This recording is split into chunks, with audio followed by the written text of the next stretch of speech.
सभी मित्रों को नमः संस्कृताय।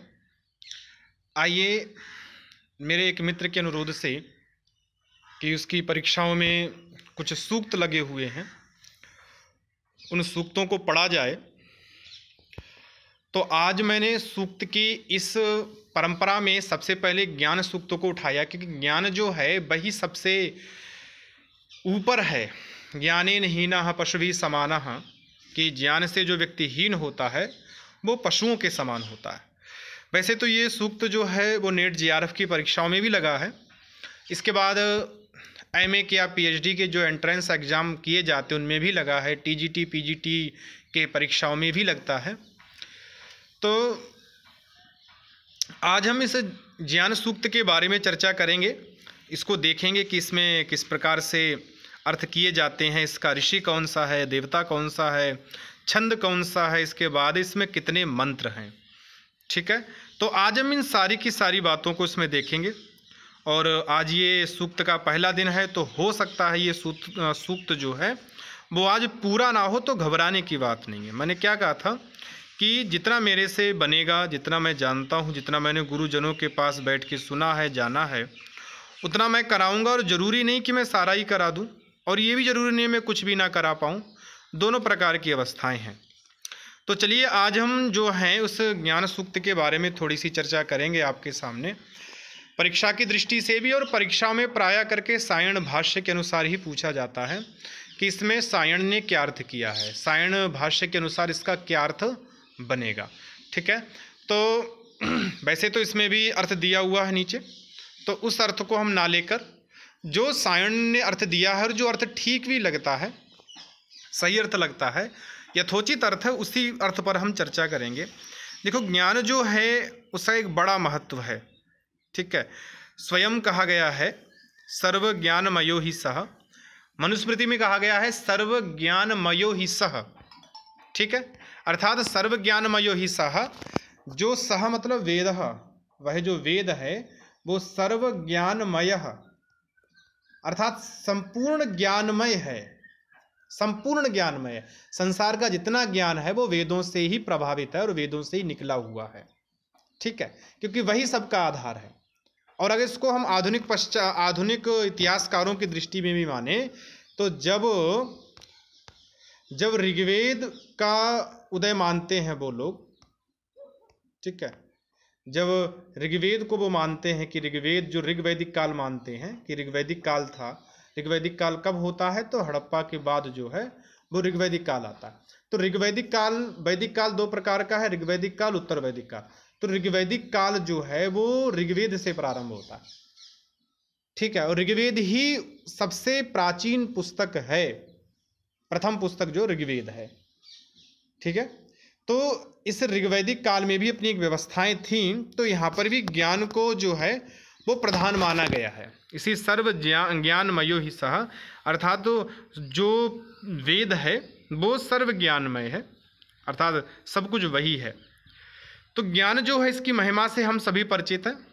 ज्ञानेन हीनः पशुभिः समानः, ये भी कहा गया कि जिनके पास ज्ञान नहीं होता है वो लोग जो है पशु के समान माने जाते हैं। तो आइए इसको विस्तार ना देखे हुए, आप शायद मुझसे भी अच्छा जानते होंगे ज्ञान के विषय में, तो इसको विस्तार ना देखे हुए हम सीधे सूक्त का प्रारंभ करते हैं। देखिए, सूक्त जो है वो हमारी परीक्षाओं में लगता है। तो सबसे पहली बात तो हमें ये याद रखनी है कि ये हमारी परीक्षाओं में लगता है, और परीक्षाओं में लगता है। ये जो सूक्त है ये ऋग्वेद का है। अगर आपसे ये पूछा जाए कि ज्ञान सूक्त कस्मिन वेदे वर्तते, ज्ञान सूक्त जो है वो किस वेद में है, तो ऋग्वेद है। ठीक है, ज्ञान सूक्त ऋग्वेद में है। अब आपसे अगर प्रश्न पूछा जाए कि ऋग्वेद के कौन से मंडल में कौन सा सूक्त है, तो ऋग्वेद का जो है वो 10वां मंडल है। कौन सा मंडल है? 10वां मंडल, और 71वां सूक्त है। इसको याद रखना, ऋग्वेद 10वां मंडल, 71वां सूक्त जो है उसको कहा जाता है ज्ञान सूक्त। ठीक है, ज्ञान सूक्त ऋग्वेद के 10वें मंडल का 71वां सूक्त है। ठीक है, 10वें मंडल का 71वां सूक्त जो है उसको क्या कहते हैं? हम ज्ञान सूक्त कहते हैं। ठीक, अब बात आती है कि इसका ऋषि कौन है, देवता कौन है, और छंद क्या है और मंत्रों की संख्या कितनी है। कई बार मंत्रों की संख्या से प्रश्न हो जाता है। मैंने जब प्रथम बार नेट का एग्जाम दिया था तो उसमें ये समझिए कि श्री राम के सहारे थे, जय श्री राम करके सारे तुक्के लगाए थे। तो उस समय पूछा गया था कि ज्ञान सूक्त में कितने मंत्र हैं, तो मैं 15 मंत्र मार के आया था उसमें। ठीक है, तो राम भी वहाँ तक ही सहारा बनेंगे जहाँ तक आपने भी कुछ मेहनत की। आलसियों का तो स्वयं शरीर भी साथ नहीं देता। तो देखिए, तो इसमें जो है सबसे पहले हम बात कर लेते हैं इसका ऋषि। ऋषि कौन है? आप याद रखना, जहाँ भी ज्ञान की बात आए वहाँ बृहस्पति ऋषि होता है। बृहस्पति को ज्ञान का देवता मानते ना, तो बृहस्पति और ज्ञान में जो है वो बड़ा तगड़ा संबंध है आपस में इनका, बृहस्पति और ज्ञान का। तो जहां भी ज्ञान लिखा हो तो आप आंख बंद करके बृहस्पति लगा देना, लेकिन केवल बृहस्पति से बात नहीं बनेगी। ठीक है, अगर के आपसे आपके ऑप्शन में बृहस्पति दे रखा हो और बृहस्पति आंगिरस या आंगिरस बृहस्पति दे रखा हो तो आपको ज्ञान सूक्त का देवता ऋषि लगाना है बृहस्पति आंगिरसः। क्या देवता है, क्या ऋषि है इसका? बृहस्पति आंगिरसः, अर्थात आंगिरस के पुत्र जो बृहस्पति। ठीक है, अंगिरा के पुत्र जो बृहस्पति हैं वो बृहस्पति ही ज्ञान सूक्त के ऋषि हैं। तो ऋषि कौन हो गए? आंगिरस बृहस्पति इसके ऋषि हैं। बात आती है ज्ञान की, देखो देवता की बात आती है।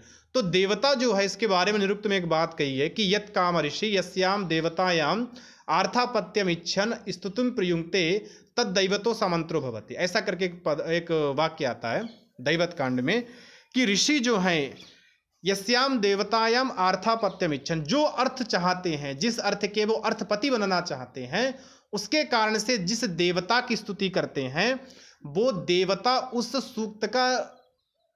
सूक्त का देवता हो जाता है।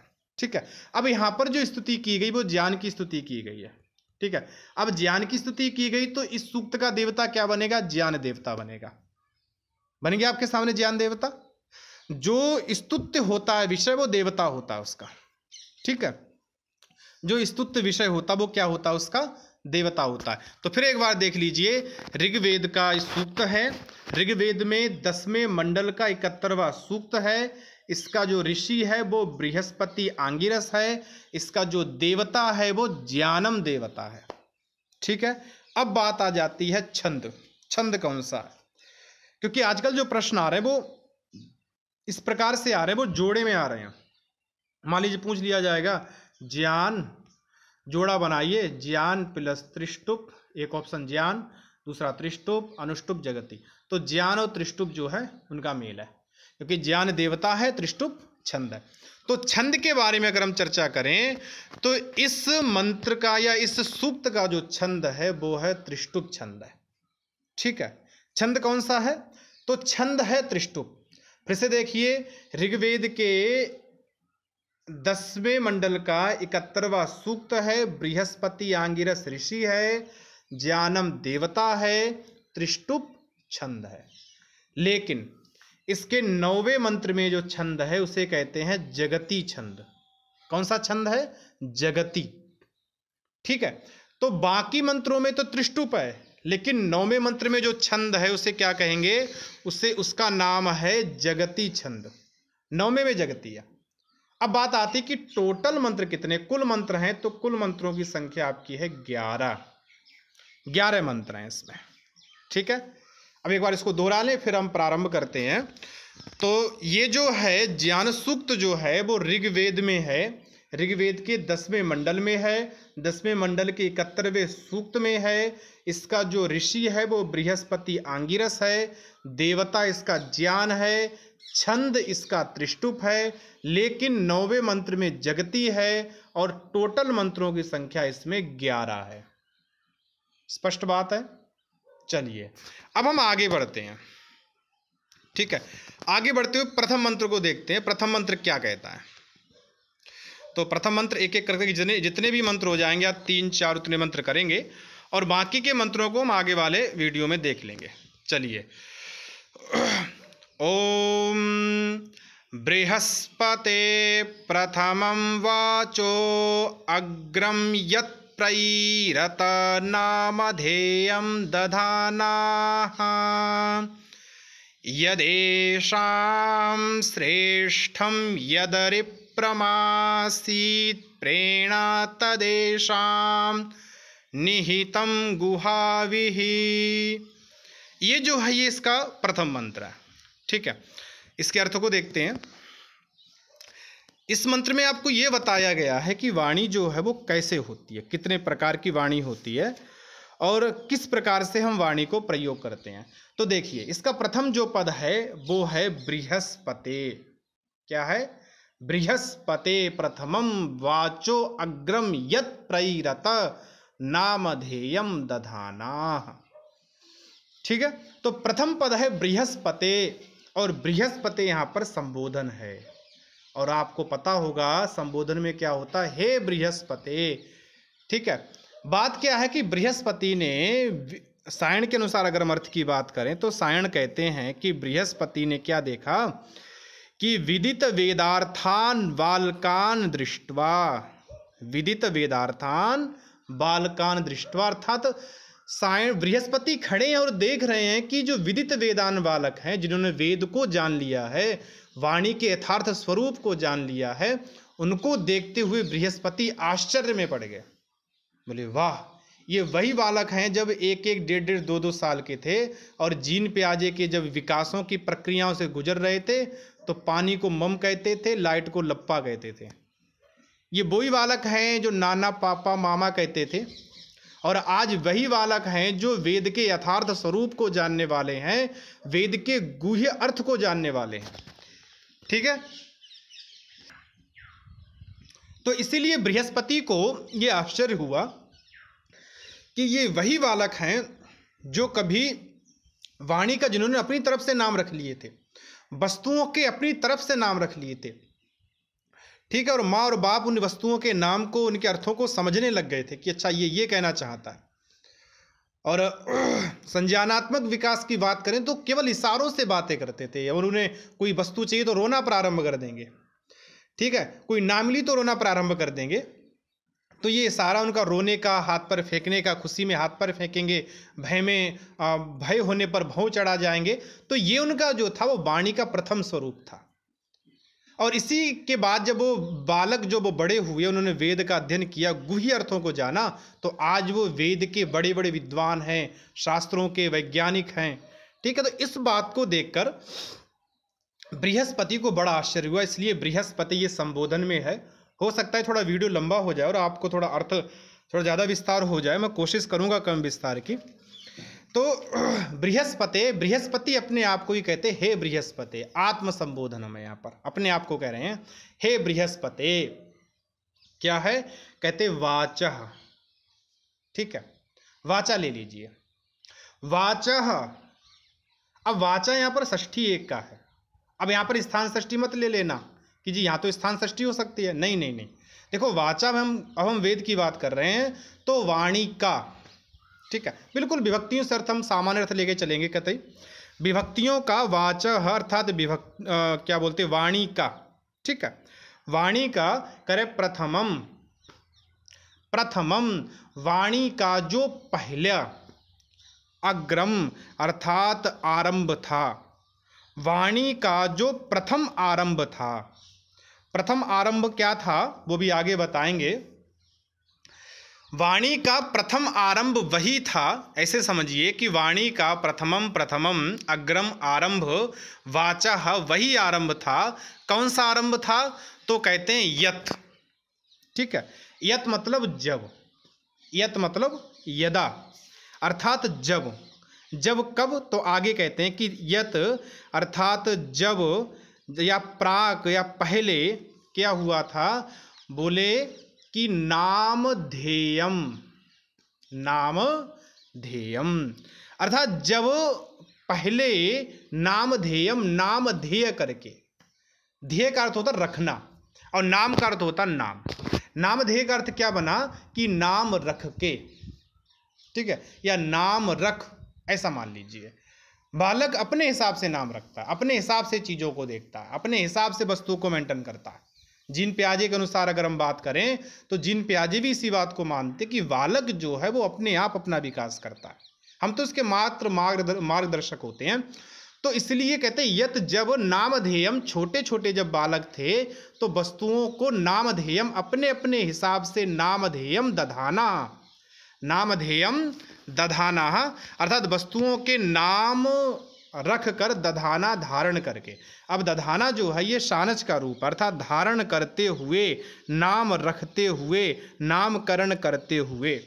दधाना मतलब धारण करते हुए या नाम रखते हुए, ठीक है। उन्होंने लाइट को लप्पा कहा, बिजली को मम, सॉरी पानी को मम कहा, तो मम उनका अपना नाम था, जो हो सकता है आपके लिए क्या बोलते नया हो। पाणिनि भी इस पर रीझ गए, कहते कुमारी लृतक इत्याह, कुमारी ने लृतक कहा, और लृतक कहा और लृ को मान के उन्होंने एक नया वर्ण ही बना दिया। कुमारी कहना तो ऋतक चाहती थी, कहना तो क्या चाहती थी, ऋतक, ठीक है, लेकिन उसके मुंह से क्या निकल गया, लृतक। तो अनुकरण में इसको भी काम होने लग गया। तो बालकों की बात पर तो स्वयं पाणिनि मुग्ध हो गए, तो भगवान की तो क्या बात है। इसलिए कहा कि जब बालकों ने क्या किया, बोले नाम यत, जब नामधेयम वस्तुओं का नाम दधाना रखते हुए। देखो दधाना शानच का रूप है, याद रखना। और क्षत्रिय शानच का प्रयोग कब होता है, जब हम ये कहते करते हुए, खाते हुए, खादन गच्छति, कुर्वन् गच्छति, तब ऐसी दधाना, ठीक है, रखते हुए। यहां तक बात आ गई समझ में। रखते हुए क्या हुआ, तो कहते हैं एक जो अब कर्ता पद दिया है वो है, जो क्रियापद है मुख्य, वो है प्रईरत। क्या है, प्रईरत। नामधेयम दधाना प्रईरत। प्रईरत जो है उसमें बहुवचन का रूप है, ये लंग लकार का है, लंग लकार, और लंग लकार में प्रथम पुरुष और बहुवचन का। प्रा पूर्वक ईर धातु है और झा को अत हो गया, तो प्रईरत, प्रकर्षेण ईरत, अर्थात विशेष रूप से प्रेरित किया, विशेष रूप से प्रेरित किया। अब इसका पूरा अर्थ समझ लीजिए, पहली पंक्ति का ऊपर वाली का। इसका अर्थ जो बनता है वो बनता है कि हे बृहस्पते,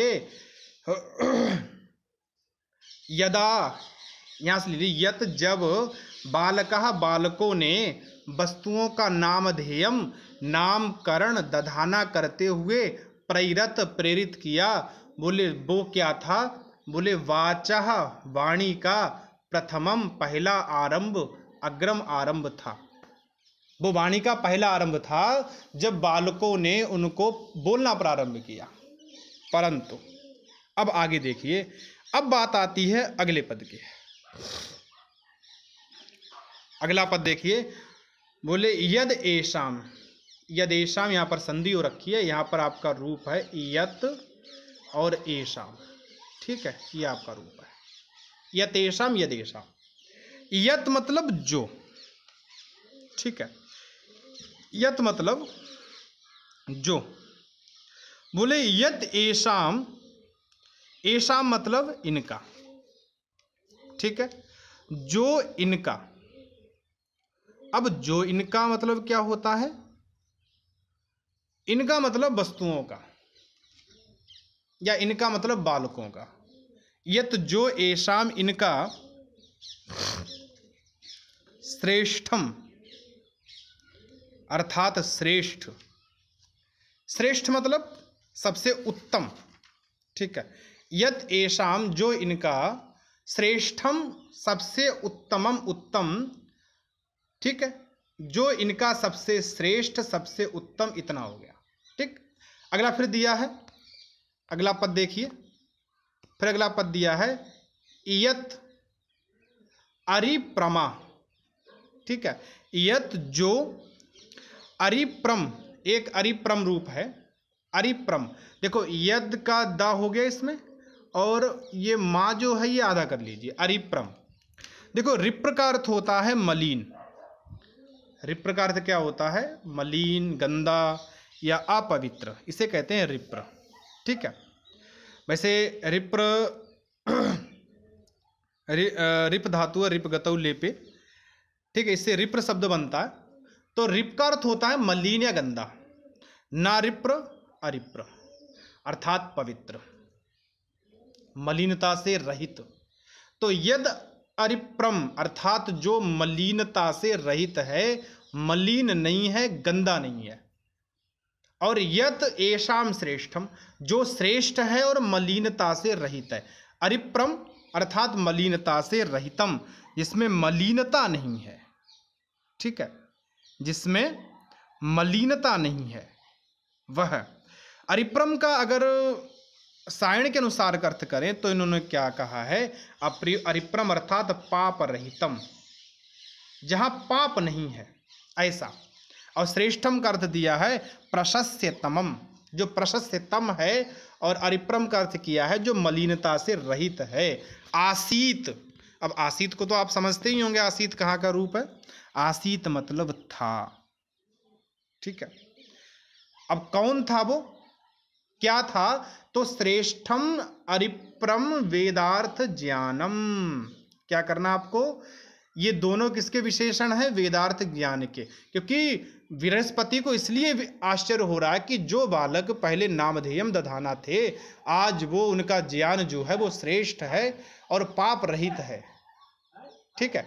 इसलिए कहते हैं येषाम श्रेष्ठम यद अरिप्रम अर्थात पाप रहितम, और अरिप्रम के साथ जोड़ लिए वेदार्थ ज्ञानम। ऐसा सायण मानते हैं कि जो वेदार्थ ज्ञान है, आसीत मतलब था, ठीक। आगे देख लीजिए, बोले वह वेदार्थ जो ज्ञान है, प्रेरणा, प्रेरणा दे रखा ना आपको रूप, प्रेरणा। बात यह है कि यहाँ पर जो रूप है वो प्रेरणा नहीं है, वो है प्रेमणा। क्या रूप है, प्रेमणा। लेकिन वेद विषय है, छंद विषय, इसलिए माँ का यहाँ पर क्या हो रखा है, आपका लोप हो रखा है, ठीक है। तो प्रेरणा बन गया, प्रेमणा। प्रेमणा का जो है वो क्या बन गया, प्रेरणा। अर्थात प्रेम, प्रेरणा जो तृतीया में रूप है, प्रेरणा अर्थात तृतीया का है। अब आपको पता होगा कि तृतीया में क्या होता है, कारक चिन्ह क्या होता है आपका, ने, से और द्वारा, ये होता ना। तो प्रेम से, प्रेम के द्वारा, ऐसा अर्थ आएगा, प्रेम से या प्रेम के द्वारा। तो प्रेम से या प्रेम के द्वारा कहते हैं एषाम, प्रेरणा तद एषाम, तद मतलब वह, तद मतलब वह, प्रेम के द्वारा तद वह, एषाम, एषाम मतलब इनके, निहितम, निहितम अर्थात रखा हुआ, छिपा हुआ। एषाम निहितम, कहाँ छिपा हुआ, तो कहते हैं ये छिपा कहाँ है, गुहा। अभी अलग है यहाँ पर, आपका जो आवी है ये अलग है, यहाँ पर गुहा शब्द है। गुहा कहते हैं अंदर, ठीक है। यह ज्ञानम गुहायाम नीतम गोप्यम, जो ज्ञान है इनके बालकों के गुहा में निहित है, ठीक है, अंदर निहित है। वह ज्ञान, निहित मतलब रखा हुआ है, छिपा हुआ है, वह निहितम, तद अर्थात वह। अब तद को जोड़ लीजिए, ठीक है। यद यहाँ हो गया, यद आपका पहले हो गया, यद तद का हमेशा संबंध होता है। अगर यद यहाँ पर हो गया तो तद यहाँ पर हो गया। बोले वही ज्ञान जो श्रेष्ठ है, जो अरिप्रम है, बोले वही ज्ञान तद गुहा, बैन के गुहाओं में निहितम छिपा हुआ है। और तद वह ज्ञान जो है वो करे प्रेरणा या प्रेरणा, ठीक है। सरस्वती की प्रेरणा से, भगवान की प्रेरणा से, आत्मिक प्रेरणा से क्या हुआ, बोले आवी ही अर्थात प्रकट हो गया। जो इनका स्वयं का ज्ञान था वो क्या हो गया, प्रकट हो गया, ठीक है। ये क्या हो गया, प्रकट हो गया। तो सीधी बात है कि बृहस्पति को यह आश्चर्य हुआ, अगर इसका पूरा अर्थ देखें कि बृहस्पति को यह आश्चर्य होता है कि जो बालक अभी छोटे छोटे शब्द या कुछ के वस्तुओं के कुछ नामधेयम दधाना, वस्तुओं के विभिन्न नाम रखकर यद प्रेरत, जो प्रेरणा करते हैं, जो बोलते हैं, जो संकेत करते हैं, ठीक है। करे बृहस्पति वाचो प्रथमम अग्र, हे बृहस्पति वाणी का प्रथम रूप तो वही है, परंतु यद एषाम, जो इनके, यद एषाम अर्थात जो इनके गुहा हृदय देश में निहितम छिपा हुआ ज्ञान है, जो ज्ञान कैसा है? बोले श्रेष्ठम अरिप्रम, पाप रहित है और श्रेष्ठ है। ऐसे ज्ञान को प्रेरणा अर्थात प्रेरणा अर्थात सरस्वती की प्रेरणा से, भगवान की प्रेरणा से क्या हो जाता है? आदि प्रकट होता है। वही वेदार्थ ज्ञान प्रकट हो रहा, और उसी वेदार्थ ज्ञान के कारण ये लोग क्या है कि आज इतने वेदार्थविद हैं, या इतने बड़े साइंटिस्ट हैं, या इतने बड़े लेखक हैं, इतने बड़े अध्यापक हैं, इतने बड़े प्रोफेसर हैं, वो सब इसी प्रेरणा के ज्ञान से हैं। ठीक है, तो ये प्रथम मंत्र हो गया। दूसरा देखिए, ओम सक्तुमिव तितौ न पुनन्तो यत्र धीरा मनसा वाचमक्रता अत्रा सखायाः सख्यानि जानते भद्रैषां लक्ष्मीर्निहिताधिवाची। देखिए यहाँ पर ये मंत्र दिया है और इसमें एक उपमा दी है। ठीक है, इसमें एक जो है वो उपमा दी हुई है। बोले सक्तुम इव तितौना पुनन्तः यत्र धीरा मनसा वाचमक्रत। बहुत अच्छी उपमा है। कहते हैं कि सक्तुम इव, आपको सत्तू पता होगा, पहले उनको हिंदी में हमारे यहाँ सत्तू कहते हैं, सत्तू। ठीक है, उनको संस्कृत में सत्तू कहा जाता है। अनाज को भून के उसको हल्का पीसा जाता है, थोड़ा मोटा मोटा, उसको सत्तू कहते हैं। और सत्तू जो है वो जौ का होता है। किसका होता है? जौ का। तो जौ का छिक्कल बड़ा मोटा, और छिक्कल जो होता है वो पिस जाता है। पिस जाने के बाद वो छिक्कल छानना पड़ता है, उस सत्तू को छानना पड़ता है। और छानते हम किससे हैं? चलनी से या छलनी से। ठीक है, दोनों अर्थ है उसके। चलनी भी उसके लिए एक शब्द है और छलनी भी शब्द है। तो हम क्या करते हैं? सत्तू को किससे छानते हैं? छलनी से छानते हैं। और छलनी से छानने से क्या होता है आपको पता होगा कि नीचे नीचे तो सत्तू निकल जाता है और छलनी पर सारी गंदगी रह जाती है। हम आटा भी तो छानते हैं, जो भूसी है वो यहाँ रह जाती है और नीचे नीचे आटा निकल जाता है। ऐसे ही जब सत्तू को छानते हैं तो सत्तू की जो गंदगी होती वो तो रह जाती है ऊपर, और सत्तू नीचे निकल जाता। बस यही उपमा आपको दी यहाँ पर। बोले सक्तुम इव तितौना पुनन्तः। ठीक है, यहाँ पर तितौना, तितौ कहते हैं छलनी को, तितौ। ठीक है, तितौ कहते हैं छलनी को। और तितौ वैसे तनु विस्तारे से वो तितौ शब्द बना है। उसके तुन्नवत भवति, तद्वत भवति, तुन्नवत भवति, ऐसा महाभाष्यकार ने कहा है। तो उतना अंदर ना जाते हुए अपने आराम से अर्थ कर लेते हैं। कहते हैं कि तितौना तृतीया में दिया है। तितौना अर्थात छलनी के द्वारा, छलनी के द्वारा। ठीक है, इव, तितौना इव, सक्तुम इव, यहाँ पर इव जुड़ा हुआ है। तितौना इव अर्थात जिस प्रकार से हम छलनी से क्या करते हैं? तितौना छलनी से सक्तुम पुनन्तः, सक्तुम पुनन्तः, सत्तुओं को या सत्तुओं को पुनन्तः पवित्र करते हैं। ठीक है, छानते हैं, उनको पवित्र करते हैं, उनको उनमें से भूसी अलग कर देते हैं, पुनन्तः पवित्र कर देते हैं। ठीक है, जिस प्रकार से हम तितौ से सत्तुओं को क्या करते हैं? पुनंत पवित्र कर देते हैं, दुर्धाव कर देते हैं। ठीक है, इसी प्रकार से अब एक आपको दिया यत्र, जहां। ठीक है, यत्र मतलब जहां, उसी प्रकार से। इव दे दिया कि जिस प्रकार से आप चलनी के द्वारा सत्तुओं को पवित्र कर देते हैं, छान देते हैं, यत्र उसी प्रकार से धीराः विद्वांसः। धीर मतलब विद्वान। ठीक है, धीराः धीमंताः विद्वांसः। ठीक है, बोले धीमंताः विद्वांसः, उसी प्रकार से जो विद्वान लोग होते हैं वो क्या करते हैं? मनसा, मन के द्वारा, वाचम, वाणी को, आकृत करते हैं या वाणी को पवित्र करते हैं। ठीक है, वाणी को पवित्र करते हैं किसके द्वारा? मन के द्वारा। क्रि धातु का लुंग लकार का अकृत रूप आपका बनता है। तो उसी प्रकार से धीराः विद्वांसः, जो विद्वान लोग हैं, जो मननशील हैं, जो विवेकशील लोग हैं, वो मनसा, ये मनसा तृतीया का है, अर्थात मन के द्वारा वाचम, वाचम यहाँ पर कर्म है, अर्थात वाणी को अकृत करते हैं। क्या करते हैं? तो पवित्रम, अकृत, पवित्र कर लेते हैं। आप मन को मान लीजिए छलनी और वाणी को मान लीजिए सत्तू, ठीक है। मन आपकी छलनी है, वाणी सत्तू है। तो जिस प्रकार से छलनी को सत्तू, जिस प्रकार से छलनी से सत्तुओं को साफ किया जाता है, उसी प्रकार से मन से मनन, चिंतन और अर्थ, प्रत्यय, प्रकृति, उपसर्ग, निपात और इसका अर्थ, शब्दार्थ, प्रभाव सब कुछ जानकर जो धीर विद्वान लोग मन के द्वारा हर चीज को जानकर वाचम अकृत अर्थात वाणी को पवित्र करते हैं, ठीक है। इसलिए बोलने से पहले हम क्या करते हैं?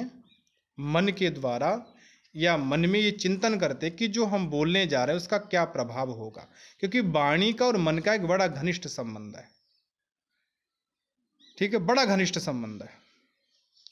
वैसे तो ये कहा गया है कि मन जो है वो बछड़ा है और वाणी जो है वो माता है, ऐसा कहा गया है शतपथ में। तो यत्र धीरा, जहां पर विद्वान मनसा, मन के द्वारा वाचम अकृत वाणी को क्या करते हैं? पवित्र करते हैं। अत्र, अत्र मतलब यहां, जब पवित्र किया जाता है तब वहां सखायाः, सखाया अर्थात जो सखा हैं, ठीक है। जब वाणी को पवित्र करेंगे तो क्या होगा? समानख्यानः, ठीक है, समान ख्यान हो जाएगा। कहते ना चोर चोर मौसेरे भाई, दो चोर हैं तो मौसेरे भाई हैं। क्यों? क्योंकि वहां समान ख्यान है, एक जैसा कर्म है। इसी प्रकार से जब हम वाणी को पवित्र करके बोलेंगे और सामने वाला भी पवित्र करके बोलेगा तो हमारा समान ख्यान हो जाएगा। कहते ना वचनस्य का दरिद्रता, वचन की क्या दरिद्रता है? बोलिए, अच्छा अच्छा बोलिए और अच्छा बोलिए, पवित्र करके बोलिए। तो कह रहे अत्र, यहाँ पर ऐसी स्थिति में सखायाः, वो मित्र समान ख्यान वाले जो लोग हैं, सख्यानी जानते, ठीक है, समान ख्यान वाले जो मित्र हैं वो सख्यानी जानते अर्थात मित्रता को जानते हैं। सख्य मतलब सखी के भाव को सख्य कहते हैं, अर्थात मित्रता। सख्य मतलब मित्रता, वो मित्रता को जानते हैं, मित्रता को पहचानते हैं, ठीक है। और भद्र एषाम लक्ष्मीर नीता देवाची, एषाम मतलब इनके, इनके एषाम वाची सप्तमी में है, इनकी वाणियों में, ठीक है, इनकी वाणियों में क्या है? कह रहे भद्रा लक्ष्मी अधिनीता, अधिनिहिता। इनकी वाणियों में भद्रा कहते हैं कल्याणकारी और लक्ष्मी कहते हैं लक्ष्मी को, निहिता कहते हैं विद्यमान रहती है। ऐसे लोगों की जो वाणियाँ होती हैं उनकी वाणियों में लक्ष्मी का निवास होता है, अर्थात वहाँ उनकी वाणी अर्थ ज्ञान पूर्वक होती है, लक्ष्मी का निवास होता है। अर्थात उनका प्रत्येक वाक्य, उनका प्रत्येक व्यवहार जो है वो आपको यथार्थ की ओर ले जाने वाला होता है, उससे आपको अर्थ लाभ होता है, प्रयोजन आपके सिद्ध होते हैं। इसलिए कहा भद्रईशाम लक्ष्मीर निहितादिवाची, इनकी वाणियों में क्या होता है कि लक्ष्मी भद्र, कल्याण करने वाली, भद्रा दिया, लक्ष्मी नहीं दी, केवल धन रुपया नहीं दिया आपको, भद्रा कल्याणकारी, जो कल्याणकारी होती है ऐसी लक्ष्मी निहिता अर्थात निहित होती है, ठीक है। तो ये जो है वो 2 मंत्र ही आज हम रखते हैं, बाकी हम कल जो मंत्र 9 मंत्र बचे उनको हम कल कर लेंगे, ठीक है। क्योंकि आज समय ज़्यादा हो रहा है, ज़्यादा लंबा वीडियो हो जाएगा, इसलिए इनको इतना ही रखते हैं। नमः संस्कृताय।